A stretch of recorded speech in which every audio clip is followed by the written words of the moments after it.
Before we begin, let us know in the comments, where in the world are you watching from? Now buckle in, because this story isn't just unforgettable, it's unexplainable. When a homeless black boy walks into a hospital and claims he can wake a billionaire's daughter from a coma, no one takes him seriously. But what happens next leaves doctors speechless, and a divided nation asking, what if he was telling the truth all along? It was just after 9:30 a.m. when the automatic doors at Memorial Baptist Hospital in San Antonio slid open, and an 11-year-old boy stepped inside. Nobody looked twice. Kids wandered in all the time, sick siblings, tired students, patients waiting for a ride. But this boy walked with something else, a strange sort of purpose wrapped in silence. His name was Tyrese Mallory. He wore a torn green hoodie, one sleeve slightly longer than the other, and scuffed sneakers that had clearly outrun more than just bad luck. In his right hand, he clutched a crumpled photograph. The kind you fold into your pocket, press against your chest, and pray never disappears. The nurse at the front desk barely glanced up. "Can I help you?" "I need to see Sierra Kensington," Tyrese said. The nurse paused. "Excuse me." Tyrese stepped forward, unfolding the photo. "She's here. She's asleep. I know how to wake her up." The air shifted slightly. Not because of what he said, but because of how he said it. Calm. Direct. Like someone stating a fact, not pleading a case. A second nurse behind the desk chuckled under her breath. "Sweetheart, this is a hospital, not." "I'm serious," Tyrese cut in. "She talks to me. In my dreams. She says she's scared." That was when security was called. A big man in a navy shirt with a radio clipped to his belt walked over, ready to escort Tyrese out. But before he could touch the boy, Tyrese spoke again. "She's in room 416. She has a red thread bracelet on her left wrist. Her grandmother gave it to her." The nurse froze. That detail had never been public, not in the news, not in the hospital reports. Only family and medical staff knew about the bracelet. And yet this boy, dirty, alone, with no ID, had described it perfectly. "Wait," the nurse whispered to security. Hold on." Downstairs, Victor Kensington, billionaire tech mogul and father to Sierra, had just concluded another hopeless meeting with neurologists. More scans. More jargon. More no changes. It had been 3 weeks since the accident that took his daughter's voice, and every day felt like watching her disappear in slow motion. So when a nurse knocked and told him, nervously, about a boy asking to see his daughter, and the detail about the bracelet, Victor stood up without a word. Minutes later, he stood face to face with Tyrese in the quiet of a hallway just outside the ICU. "How do you know my daughter?" Victor asked. Tyrese didn't flinch. "She came to the shelter once. I don't think she remembers me. But I remember her." Victor studied the boy's face. He looked too thin. Too quiet. But not scared. And not lying. "She called to me," Tyrese said, quieter now. "In my dreams. I think she's trying to come back. But she doesn't know how." Victor almost laughed. But he didn't. "How long do you need?" he asked. Tyrese looked him straight in the eyes. 10 minutes. Victor hesitated. Then said, "You get 5. The hallway outside room 416 felt colder than the rest of the hospital. Victor Kensington stood like a shadow in the doorway, arms crossed, posture rigid. Inside, his daughter lay still, her chest rising and falling with the ventilator's rhythm, soft, mechanical, heartbreaking. Tyrese Mallory didn't wait for instructions. He stepped into the room like he belonged there, as if this wasn't the most secure floor of the building, as if the girl in the bed wasn't the daughter of one of America's richest men. He walked up to Sierra's side, placed his hand gently on the bed rail, and sat down in the visitor's chair. The moment he sat, it was like the world outside the room fell away. No beeping monitors. No humming machines. Just the boy and the girl, connected by something none of the adults in that building could explain. I brought it back, Tyrese said quietly. From his backpack, he unfolded a wrinkled piece of paper, the same one he'd carried with him since Lubbock. The lines were faded now, colors dulled. But the image remained, a boy, smiling slightly, with a red thread drawn between his fingers. He slipped it into Sierra's hand. You told me I'd know when it was time. Victor watched from the door, silent. Nurses hovered nearby, eyes fixed on the monitors, fingers twitching near call buttons. They were ready to intervene. But no one moved. I think you're close, Tyrese whispered. You said it was dark. You said you couldn't find the door. He leaned in closer. I'm here now. The EEG monitor flickered. At first, it was so small it could have been a glitch, one line arcing just slightly higher than the others.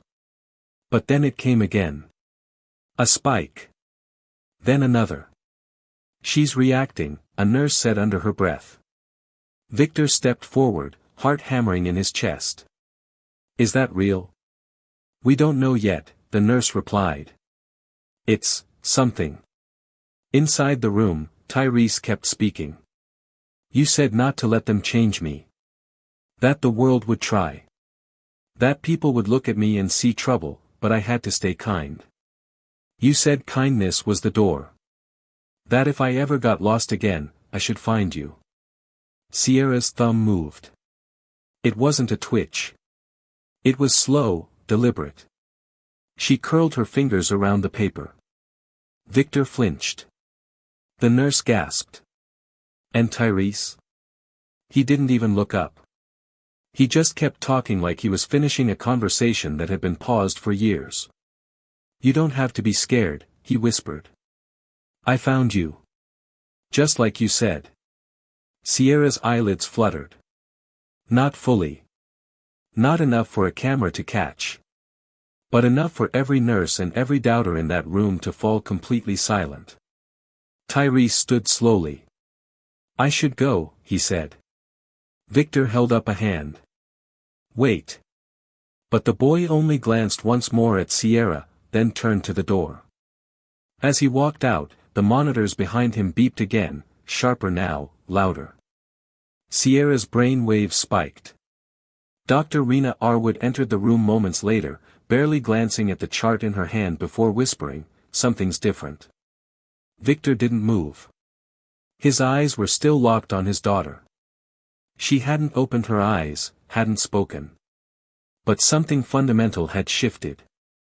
Outside, Tyrese walked back through the lobby and took a seat against the far wall, resting his head on his backpack. He wasn't crying. He wasn't smiling. He just looked tired. That night, back at the shelter, Tyrese barely spoke. He ate quietly, curled up on a cot, and stared at the ceiling like he was waiting for a sign. A few miles away, Sierra whispered something into the dark. A nurse thought it was just the machine until she leaned closer. It was one word. Ty. Victor Kensington didn't sleep that night. He sat in room 416 long after visiting hours had ended, watching the gentle rise and fall of Sierra's chest. Nurses moved in and out, adjusting fluids, checking vitals. But Victor didn't budge. He was waiting for something. Anything. He thought of the boy, Tyrese. His clothes, his voice, that drawing. The way he sat beside Sierra like they'd done it 100 times before. Like they knew each other in a way that defied logic or medical science. And then, of course, there was the whisper. Ty. It could have been a coincidence. A fluke of muscle memory, the brain firing meaningless signals. That's what Dr. Arwood said when he asked. But Victor had seen his daughter's fingers curl around that paper. He'd watched the monitor spike. And in his gut, the place no algorithm could explain, he knew something had happened. At 3 a.m., he did something he hadn't done since his wife died. He opened Sierra's closet and sat on the carpet. He didn't know what he was looking for, comfort, maybe. clarity. Instead, he found a taped-up old sketchbook wedged behind a shoebox. He hesitated, then opened it. Inside were dozens of drawings. Faces. Places. Some shaded in with care, others rushed and raw. Toward the back, one caught his eye, a small boy sitting on a cracked curb, legs pulled to his chest. It was unmistakably Tyrese. Even though it had been drawn years ago, the details were hauntingly accurate: his hollow cheeks, the hoodie with one torn sleeve, his wary eyes. On the corner of the page, in Sierra's soft handwriting, were 4 words. "In case I forget." Victor turned the page. On the back, scribbled in pencil. Ty. Quiet. Brave. Find me if I'm ever too far gone. He sat there for a long time, heart racing. She remembered him. Not just recently. She'd remembered him for years. And she'd wanted to be found. The next morning, Victor called his private investigator. Start in Lubbock. A shelter. Art event. 3 years ago. Find footage. Photos. Anything. Then, without telling anyone, he visited the hospital security room and reviewed the footage from the day before. He watched Tyrese walk in, head down, gripping the photo.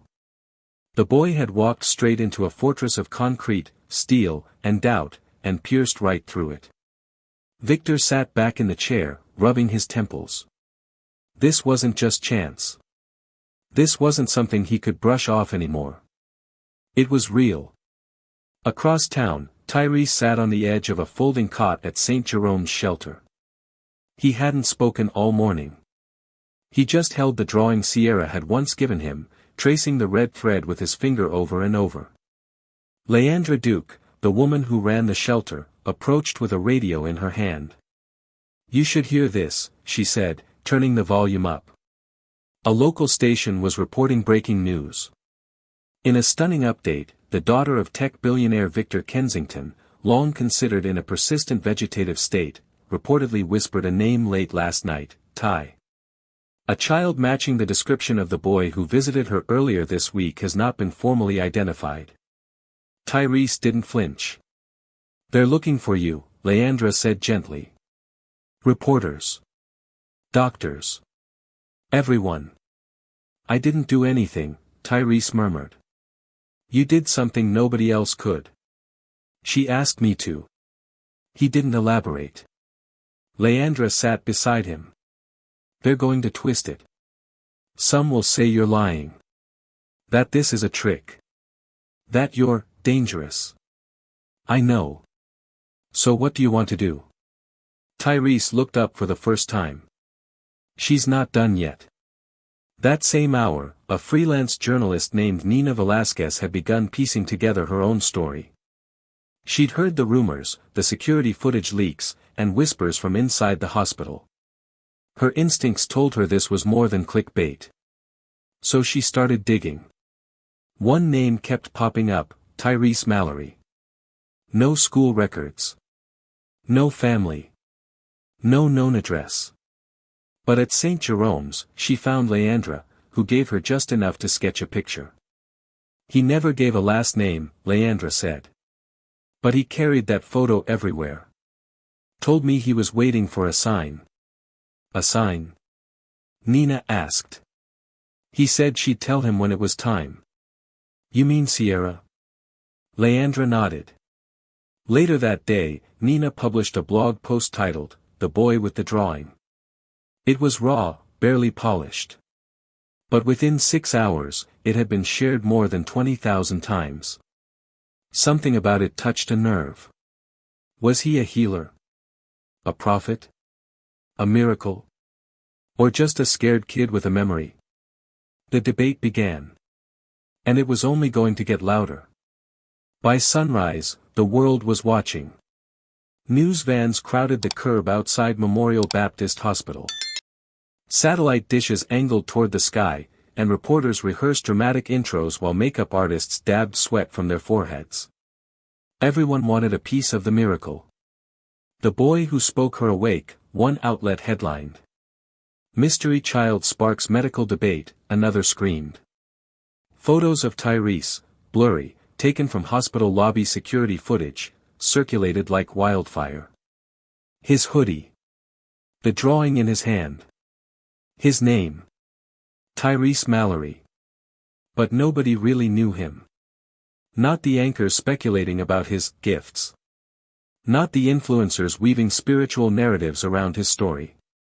Not even the doctors who had studied Sierra's unchanging EEGs for weeks and now stared at fresh spikes with disbelief. What they didn't know, what they couldn't know, was what Tyrese had lived through before any of this. They didn't know about the gas station on I-27 where his mother had vanished one morning. They didn't know about the cracked sidewalks in Lubbock or the shelters that turned him away because he was too old, too quiet, too much trouble. They didn't know that the drawing he carried wasn't a symbol. It was a map. Victor Kensington knew a little more now. He had the sketchbook. He had the hospital security footage. And now he had something else, an email from his investigator. Attached was a blurry video, time-stamped 3 years ago, at a community center in Lubbock. The camera panned lazily across a crowded room full of children with paint-smeared hands and wrinkled paper plates. Then it paused. There she was. Sierra, 10 years old, laughing with a pencil tucked behind her ear. And across from her, him. Tyrese, smaller, thinner, but unmistakably the same boy. Victor watched the clip again. And again. There was no sound, but the image of the two of them locked in conversation, head bowed, arms folded over a drawing, hit like a punch to the chest. This wasn't chance. It wasn't imagination. It was connection. And whatever bond they had, it had endured through time, silence, and coma. At the shelter, Tyrese was still hidden away. Leandra had moved him to a storage room with a small cot, away from curious volunteers and random drop-ins hoping for selfies. He didn't ask for updates. But Leandra gave them anyway. She's more stable, she told him, sitting on a crate beside the door. Her vitals are stronger. She's not conscious yet, but the doctors say, it's possible now. Tyrese nodded. Did you, really hear her? She asked. In your dreams? He looked up, eyes steady. Every night for 3 weeks. What did she say? She said she was stuck. And scared. She said it was dark. Leandra exhaled and handed him a small cup of juice. You don't have to go back. You've done enough. Tyrese didn't take the juice. She's still not all the way back, he said. She said she'd try. But she needs help. At the hospital, Victor sat in room 416 again, Sierra's sketchbook in his lap. This time, he flipped to the end. Past the portraits. Past the labeled emotions. Until he found one that made him stop. A door. Floating on water. Drawn with such clarity it almost felt like a photograph. And beside it, 2 figures. One small, one larger. Both standing at the edge of the lake, looking at the door. Beneath it, in Sierra's handwriting, when I get lost, this is how I'll come back. Victor didn't fully understand. But he knew this, if that boy walked back into this hospital, no one was going to stop him. He called the front desk. If a boy named Tyrese comes back, he said, don't call security. Let him in. Then he turned back to his daughter. Come on, baby, he whispered. Come all the way back.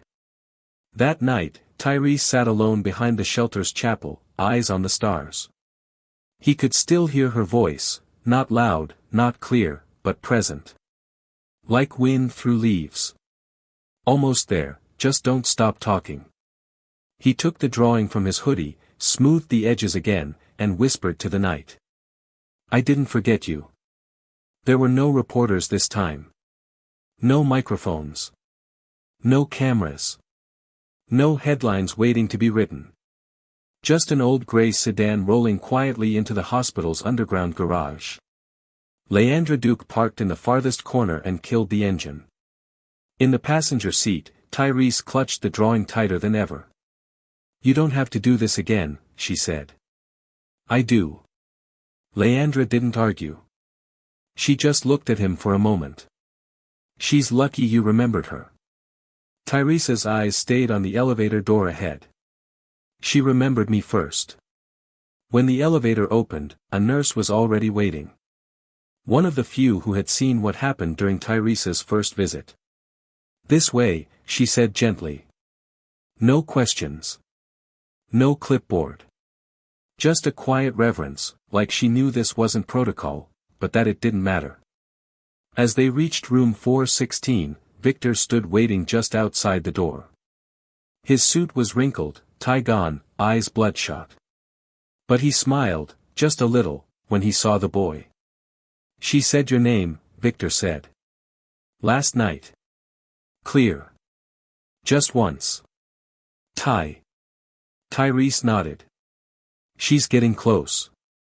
Victor opened the door. Inside, the machines hummed their soft symphony of life. The blinds were half open, letting in slanted rays of late afternoon sun. And Sierra lay just as she had before, but her face looked warmer now. Not asleep. Not awake. But almost. Tyrese stepped in alone. This time, the room didn't feel heavy. It felt patient. He sat in the same chair. The same spot.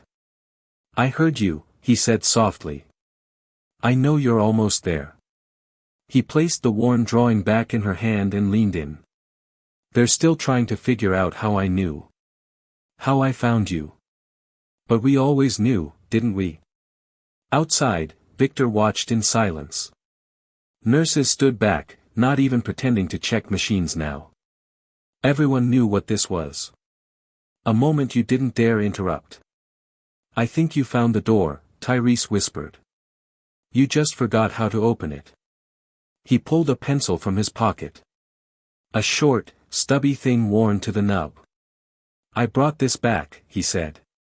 "You gave it to me that day at the shelter. Told me to use it if I ever needed to remember who I was." He placed it beside her hand. Monitors responded, slight jumps, subtle tones. Then, her fingers curled again. This time with control. The nurse gasped. Victor stepped forward.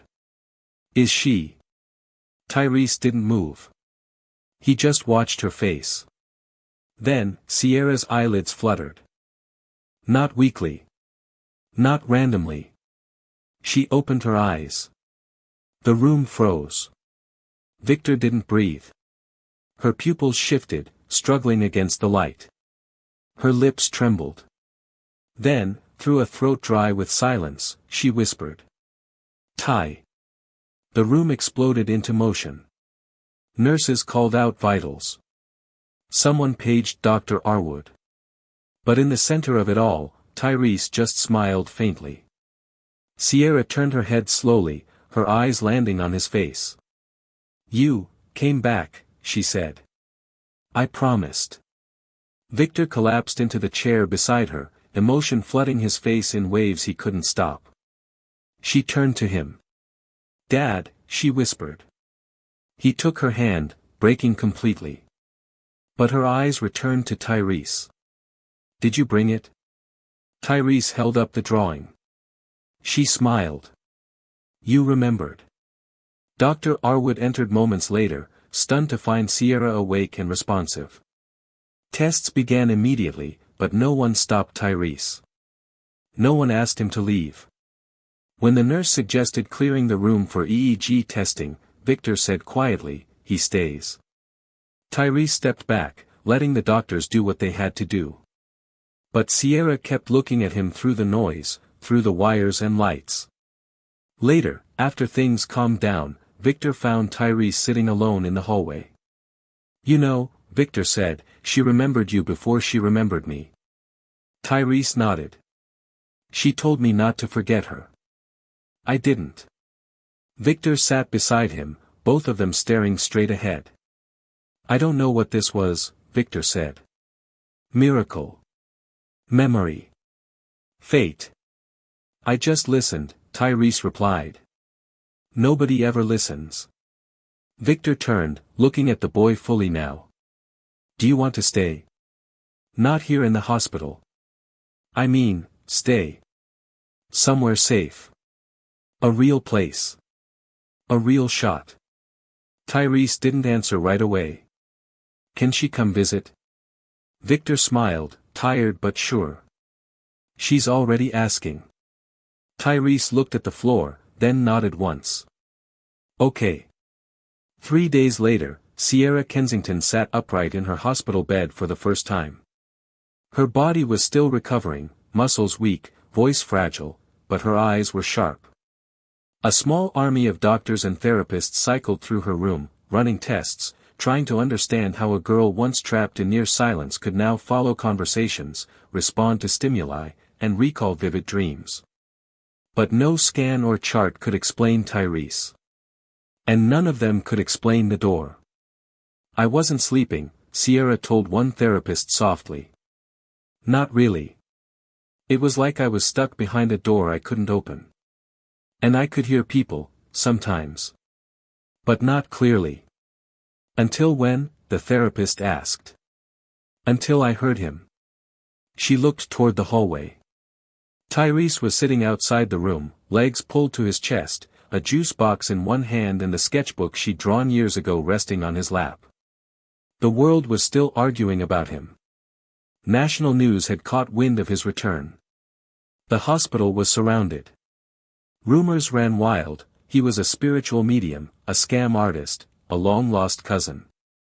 Hashtags flooded every platform, hashtag the boy and the door, hashtag Tyrese speaks, hashtag Sierra awakens. Victor had tried to shield them both from the frenzy. A dedicated PR team issued minimal statements. No interviews. No photos. No press. But it wasn't enough. Because people weren't just curious. They were obsessed. Every reporter wanted the exclusive. Was it spiritual? Was it psychic? Was it fake? But behind all the noise, in a hospital room bathed in soft light and the steady beep of machines, a quiet truth had already taken root. Sierra had remembered. And Tyrese hadn't forgotten. Victor took matters into his own hands. One afternoon, he sat down with Sierra and asked a single question: "Do you want to say anything to the world?"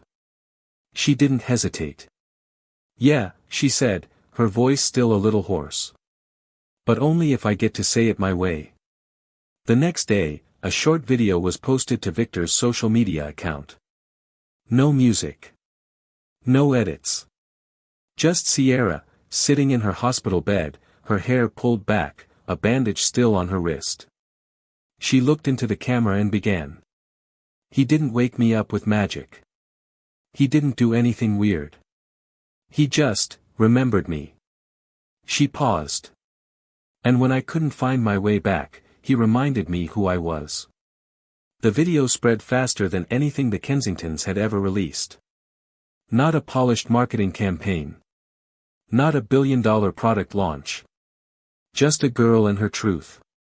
The noise didn't stop, but it changed. Because for every conspiracy theory, there were 5 stories of people reaching out to someone they had lost.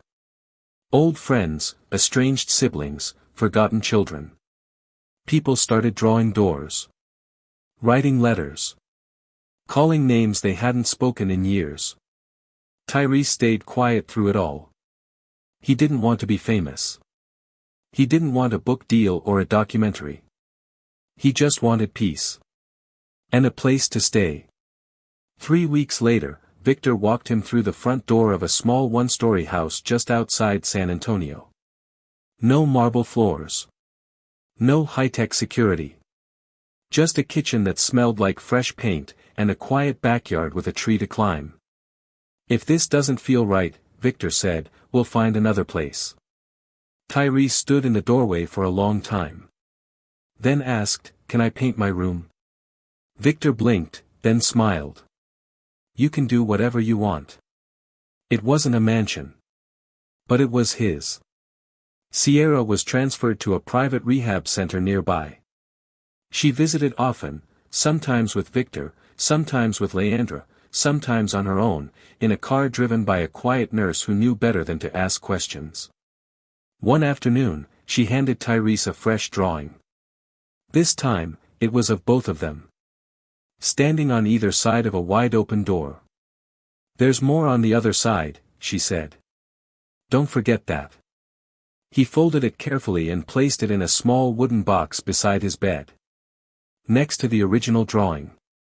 That night, he stood at the back porch, looking up at the stars again.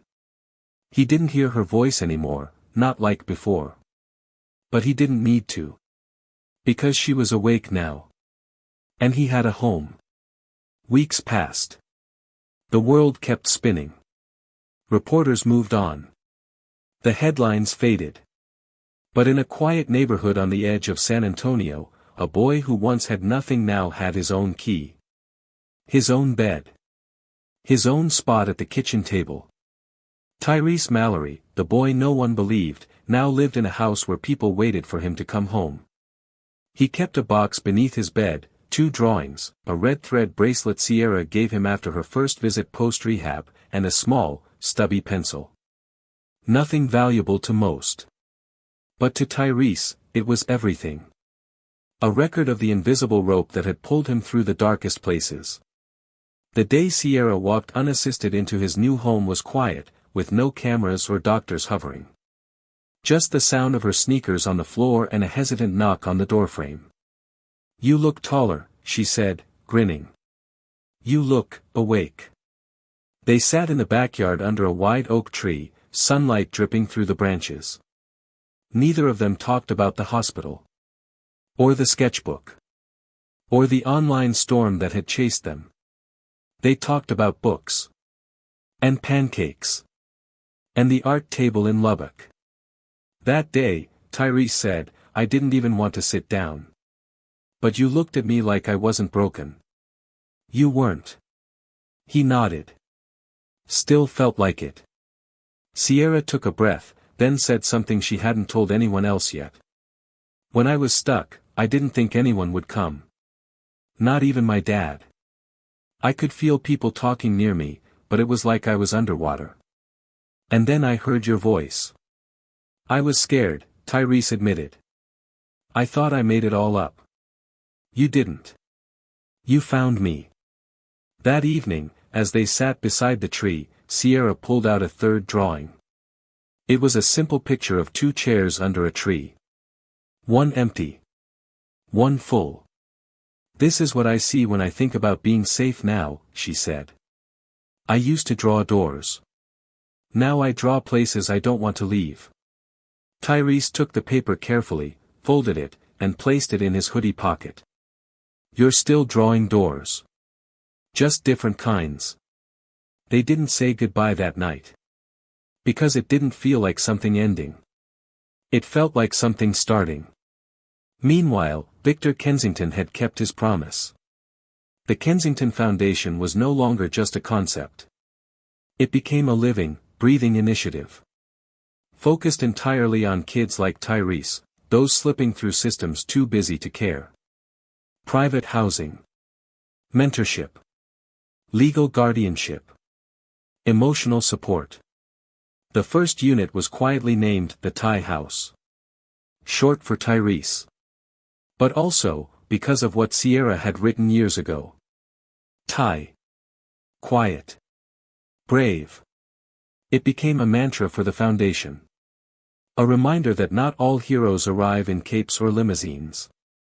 Some come barefoot, holding crumpled drawings and memories no one else bothered to ask about. And what of the rest of the world? Some still debated what happened. A neurologist gave a TED Talk claiming it was emotional stimulus awakening latent neural pathways. A famous podcaster said it was staged. A documentary crew camped outside the hospital for weeks before finally being escorted off the premises. But Sierra's words, the ones she said in her short statement, rang truer than any theory. "He didn't heal me. He reminded me I wasn't forgotten. That was the part people remembered. The part that mattered. 1 year later, Tyrese stood at the front of a small room in a community center not unlike the one where he and Sierra first met. He was 12 now. Taller. Still quiet, but no longer scared. In front of him sat a dozen kids from the foster system, crayons scattered on a folding table. He picked up a pencil. "You don't have to draw something perfect," he said. "Just draw something that helps you remember who you are. Or who you want to be." One boy raised his hand. "What if I don't know yet?" Tyrese smiled. "Then start with a door." In a world that often forgets its most vulnerable, one boy reminded us all, that sometimes, the most powerful rescue doesn't come from wealth or status, but from being remembered. And being brave enough to answer when someone calls from the dark. As Sierra once said, some people come into your life once, and never really leave. If this story moved you even a little, don't scroll away. Be the voice someone needs. Say their name. Reach out. Be the one who remembers. And if you want more stories like this, real, raw, unforgettable, subscribe to True Echo, share this video, and tell us, who do you still remember?